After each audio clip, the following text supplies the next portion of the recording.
Hello, I'm Ryan McEachern, and welcome to episode 29 of The Dig. The new year is upon us, the vaccine is starting to roll out, and hope is on the horizon. We have all endured and adjusted to new norms. It's been a grind, and we are still not out of the woods. But we're tough, resilient, and determined to get through this. That's one reason why we are doing this show, to help you navigate through these uncharted waters, with news, information, events, and interviews with industry and business experts. We all need help to get through this tough and unprecedented time, and that's what The Dig is here to do. So let's get to it. This week on The Dig, I'll be speaking with Caio Van Deursen from Nexa Resources about the Zero Waste Mine. Our very own Stephanie Alvarez will update us on the upcoming MSTA Canada events, including our plans for the PDAC. And we are introducing 6 in 60, where we break down the 6 big mining stories in 60 seconds. All this coming up right now. At MSTA Canada, our mandate is to help our members grow their business by connecting you to opportunities, leveraging new relationships with partners, buyers, and mining leaders, improving your sales strategy, and providing you with world-class market intelligence.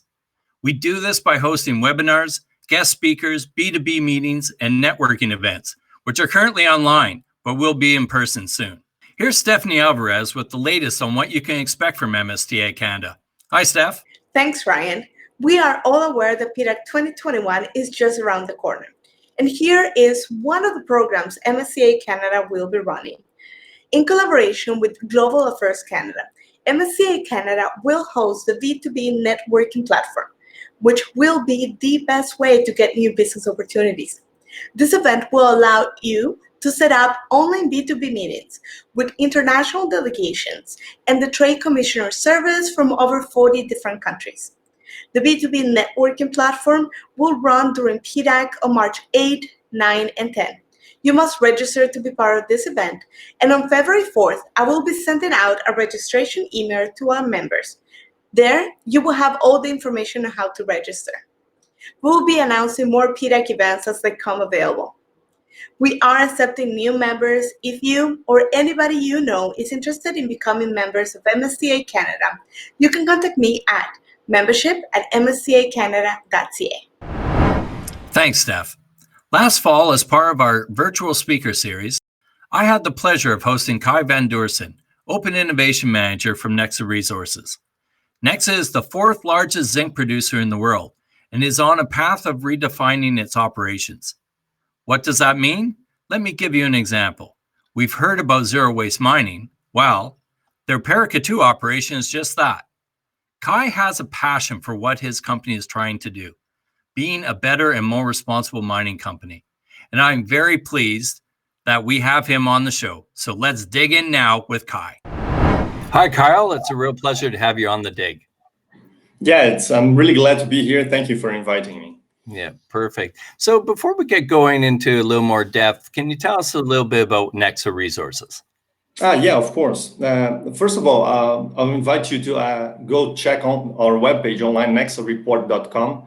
There we have lots of statements and declarations about the company. But in short, Nexa is a large-scale, low-cost integrated zinc producing company with over 60 years of experience. And we have we operate mining and smelting assets in Latin America. We have 5 long life underground mines, being 3 in Peru, 2 in Minas Gerais state, and we have 1 developing project called Aripuanã, which is going to be our 6th operational mine in the state of Mato Grosso, Brazil. We are among the top 5 zinc producers in the world, and also the metallic zinc producers and ore producers worldwide, according to Wood Mackenzie. Our main shareholder is Votorantim SA, which constituted the company a few years ago, 4 years now, and this became the integration of operations in Brazil and Peru. And we've been listed in the New York Trade Exchange and the Canada Stock Exchange in Toronto as well. And we have a headquarters in Luxembourg and administrative headquarters in the cities of São Paulo and Lima. And more recently, we have strengthened our management procedures regarding the 3 sustainability pillars. This is really important for us, the economic and environmental and social aspects, aiming at more value for our stakeholders and for all society around our operations. Last year, we produced 585,000 tons of metal, so-called contained metal, with a net revenue around $2 billion in a company of around 10,000 people. So this is really short about my company. Yeah, and it's quite the and it shows that you're a major player in this space. And so let's talk a little bit about your role in the industry. We had you present last fall on our speaker series, and that's why I wanted to have you back again, because I thought it was a very interesting, your role in what you're doing and with Nexa. So if you could share a little bit of what you do. Yeah, actually, I'll just start speaking a little bit about myself, then I'll go on to what I do at Nexa. I'm a mining engineer myself, and I graduated from Escola Politécnica here in São Paulo state. And but mining engineers typically in Brazil deal with as well processing as well as mining operations. So I can say that I'm a process engineer, and I deal with project management for a few years. I've completed like 10 years after graduation by now, and my specialty is regarding and developing projects, and any kind of projects, from small to billion-dollar projects. And for like 14 months now, I've been working with Nexa, and we have like two main segments in our area over here. One is the management of innovation itself, like the processes we run in order to promote innovation at Nexa. One being to run our platform called Mining Lab, and I invite you to go check mininglab.com.br. And there we have like several programs that develop and bring the innovation inside Nexa. We have like the Mining Lab Challenge for bigger projects, bigger challenges, bigger problems that we might have in our company. We also have like the Mining Tool, which are more fast-paced projects or solution-seeking initiatives, as well as the Insights channel, which is open door for any supplier or anyone with a nice solution to get in touch with us. So one part of my role is to promote and develop this aspect of the Mining Lab and our innovation platform. And Okay. I'm sorry. And at the other side, I lead the execution of many execution and implementation of several projects regarding the main scopes that we have here, which are circular economy, transformational IT projects and automations, and a new scope that we call innovative mining closure, that aims to improve the legacy that we create in our operations, as well as to create value streams that will perpetuate after the mining operation itself is depleted or it's done. So this is a little bit of what I do here at Nexa. Right, and you kind of alluded to the Mining Lab and Mining Hub and that. Is there anything else you could add to that aspect of those platforms, or it's just a matter of people going to those links and understanding some more? Yeah, actually, there's a big distinction between Mining Lab and Mining Hub, and then there's also the Hub de Innovación in Peru. The Mining Lab is an initiative that belongs to Nexa.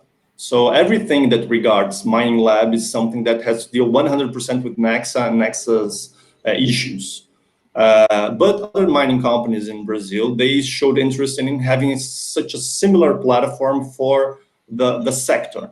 So Nexa, as one of the founders, we developed the Mining Hub, where several mining companies can join together to tackle issues from the mining sector, typically ranging from safety issues, water management issues, and so forth and so on. And similarly, in Peru, there is the Hub de Innovación over there, which have a similar scope, where several mining companies joined this group in order to tackle problems that they face specifically in Peru. So in short, Mining Lab is like one Nexa initiative, and the Mining Hub on Hub de Innovación in Peru, they are like for the segment, for the industry. Right. Okay. That makes sense, and it's a good segue, I think, why you're into those platforms, because you have some pretty aggressive targets for 2025. Can you kind of share what the big buckets are and some of the targets you're trying to achieve? Yeah, of course.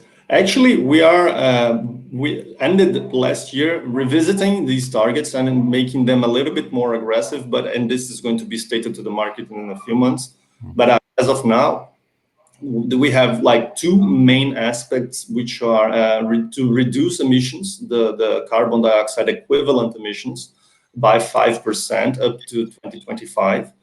So in order to do this, we do like solar power, we go look for wind power, hydrogen power in order to improve the fuel consumption in our plants, and of course like reducing heat loss and reducing mass transfer that aren't needed, that is not needed to in order to reduce the energy consumption as a whole by our operations while maintaining the production, of course. And the other one, which I'm more closely related to, is the residue accumulation by 50%.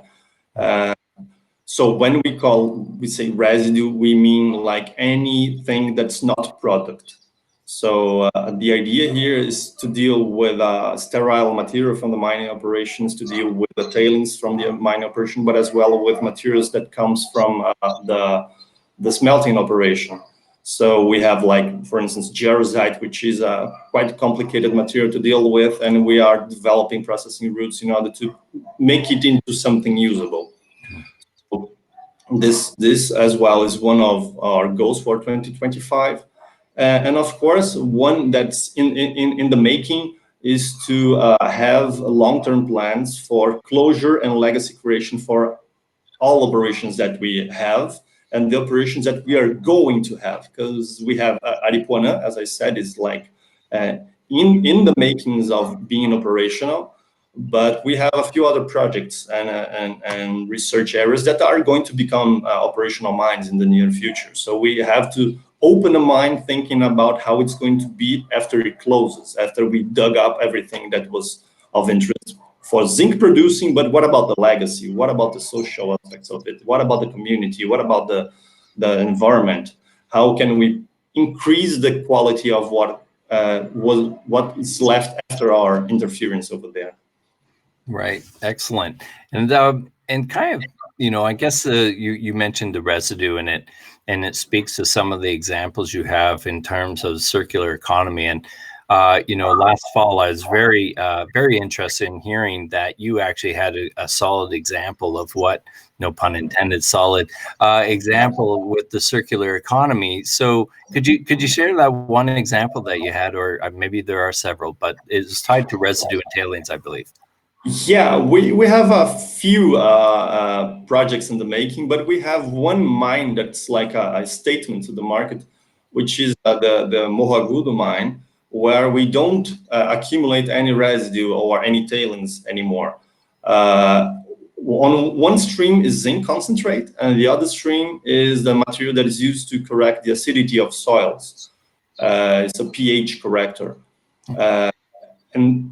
And this is a one specific case for this specific mine in this specific region with this specific ore. So it's really a case, but it's an example that if you look at through the right prism and look at with proper attention, you can find some applications and some processing routes for almost anything. I wouldn't say like for a huge quantities, like in the house of tens of millions or hundreds of millions of tons a year of residue generation, it would be really easy to find a solution.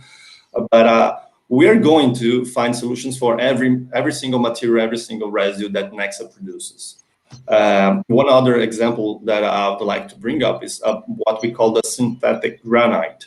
We have the tailings from zinc refining in Três Marias. And then we're developing a processing route in partnership with an institution here in Brazil, where we are smelting, or we're melting this residue in order to produce what we call fritz, which is a small glassy powder that is made into something that looks like granite. So it's an artificial rock, and it be used to pave or or to tile, whatever you would like to. And another example that it's interesting to bring up here is we are a zinc producing company, but still, if you look thoroughly enough into our tailings, we might find some iron content. And we are also with an industrial test in order to demonstrate the viability of recovering iron ore fines, which are used to pellet feeding in the iron industry. And this is another project that we're developing in the short term to recover this material, both from the residue or the tailings being generated at the moment and the tailings that are already accumulated in our dams. So the idea is in the long term, even after the operation of the mine is done, is to recover all the dams and to give back the land in a better shape, hopefully, that we found it. So and keep generating some revenue, taxes, and jobs for a longer time than is predicted by the mining operation. Well, it sounds like in terms of ESG and social license, your company has they seem to be at the forefront of what we're aspiring to be as an industry. So it's really exciting to hear some of these examples that you're providing. So what's next, Kyle? So the legacy stuff is something that's really deep into my heart, because as a mine engineer, every project has a beginning and has an end. This is why it's called a project, So developing the proper assessment to how to establish a legacy plan and how to create value that perpetuates after the mining operations, how to keep jobs and taxes for a while longer, and have a proper transition plan in order to create independence from the region, from the people, from the economic impact that mining operations bring. So something that's really interesting for me is how to deal and arrange these initiatives regarding legacy and regarding mining closure, because it's not a project itself, like it's a portfolio of projects, is a financing mechanism, is dealing with stakeholders and engaging people. So you have many things that have to happen simultaneously in order to promote this kind of transformation and perpetuate it. So this is a nice challenge for the few years to come. Right. Well, it's very exciting to hear what the company's doing. You obviously have the passion, so you're a right person to be in the role that you have. And it sounds like you're thoroughly enjoying and having the right purpose moving forward. So thank you. I just want to thank you very much for being on the dig today. Thank you very much. It was a pleasure to be here with you guys, and it's always a pleasure to talk with you, Ryan. Take care. Thank you, Kai. Finally, let's take a look at the biggest stories affecting the mining industry today. We call it 6 and 60. American Battery Metals Corp. received $4.5 million in funding from the U.S. Department of Energy as part of the government's goal of reducing the country's dependence on imported critical materials. Peru will allow the mining sector to continue operations during the new 2-week lockdown imposed January 31st because of COVID. After increasing gold output in December, Evolution Mining is optimistic about the improvement plans of its Red Lake gold mine in Ontario and the Cowal gold operation in Australia. Among 20 mining companies ranked by London-based firm Alba, Newmont Corp maintained its lead in terms of ESG ratings. Rio Tinto signed a multi-year enterprise agreement to use Palantir Technologies' Foundry platform, which will integrate raw data from several sources from their operations. And finally, Glencore is providing ethically sourced cobalt and investing in Frere AS to support the company's goal of producing batteries with the world's lowest carbon content. And that is our 6 and 60. That's it for this week's episode. I'd like to thank Kai from Nexa Resources. On next week's show, I'll be speaking with Lisa McDonald from PDAC to discuss their plans for this year's conference. You can follow us on Twitter at Mining Suppliers and LinkedIn, and subscribe to our YouTube channel to get instant access to the latest episode of The Dig. Thanks for joining us. Until next time, I'm Ryan McEachern. Take care and stay safe.